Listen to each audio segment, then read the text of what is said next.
तो कुल मिलाकर गोत्र का मुद्दा भी अब चुनावों में हावी होता हुआ नजर आ रहा है। वहीं तीसरे चरण के लिए आज मैदान में उतरेंगे कई धुरंधर भी। ममता बनर्जी भी आज कई जगहों पर चुनावी रैलियां करेंगी।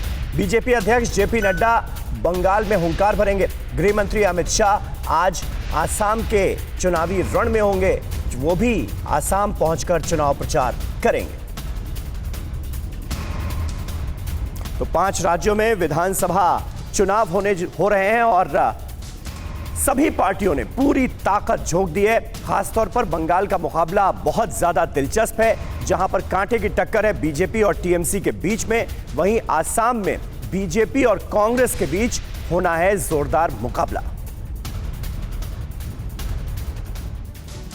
और इस बीच तमाम बड़े नेताओं का धुआंधार प्रचार जारी है। कुछ अहम डिटेल्स चुनाव प्रचार से रिलेटेड हम आपको देना चाहेंगे। सबसे बड़ी बात यह कि अब क्योंकि दूसरे चरण का चुनाव बंगाल और आसाम में कल होना है, इसलिए दूसरे चरण का जो चुनाव प्रचार था वो थम गया और अब जाहिर है तीसरे फेज पर सबकी नजरें हैं। धुआंधार प्रचार जारी है। ममता बनर्जी नंदीग्राम से निकल चुकी हैं। हुगली और हावड़ा में आज वो 3-3 रैलियों को संबोधित करेंगी।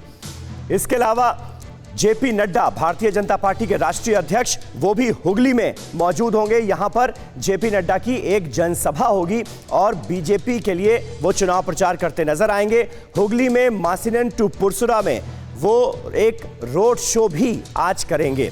हावड़ा के बेलूर मठ इलाके में भी जेपी नड्डा का रोड शो होना है। तो बैक टू बैक कई रोड शोज हैं जेपी नड्डा के। बेलूर मठ में जाहिर है वो जब पहुंचेंगे तो पूजा अर्चना भी करेंगे। और लगातार आप देखिए भारतीय जनता पार्टी के जो बड़े नेता हैं वो धुआंधार प्रचार में जुटे हुए हैं। अमित शाह का आज कहां कार्यक्रम है आसाम में, ये आपको बता दें। बिजनी, हाजो और दिसपुर में गृह मंत्री अमित शाह की रैली होनी है। इसके अलावा रक्षा मंत्री राजनाथ सिंह आज तमिलनाडु में नजर आएंगे। तमिलनाडु के चुनावी रण में बैक टू बैक कई रैलियां हैं। इस उदगमंडलम और थल्ली में राजनाथ सिंह एक एक रैली को संबोधित करेंगे। इसके अलावा यूपी के सीएम जो कि स्टार प्रचारक हैं, तमिलनाडु में आज नजर आएंगे। थेरानलई, थेडल और विरुद्धनगर में योगी आदित्यनाथ की जनसभाएं होनी हैं। तो कुल मिलाकर भारतीय जनता पार्टी जहां आसाम और बंगाल में कड़ी टक्कर देती हुई नजर आ रही है अपनी विरोधी पार्टियों को, वहीं दक्षिण का किला मजबूत करने की भी कोशिश है। वहीं बीजेपी प्रत्याशी और पूर्व क्रिकेटर अशोक डिंडा पर इस बीच हुआ है हमला। बंगाल में चुनाव प्रचार के दौरान डिंडा की कार में तोड़फोड़ की गई।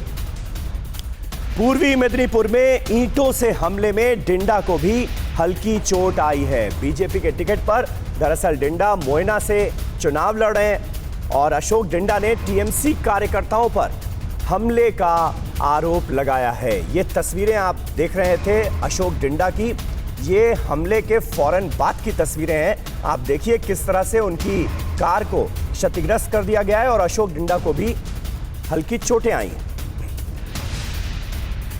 फिक्र आपकी, सोमवार से शुक्रवार रात 9 बजे सिर्फ TV9 भारतवर्ष पर।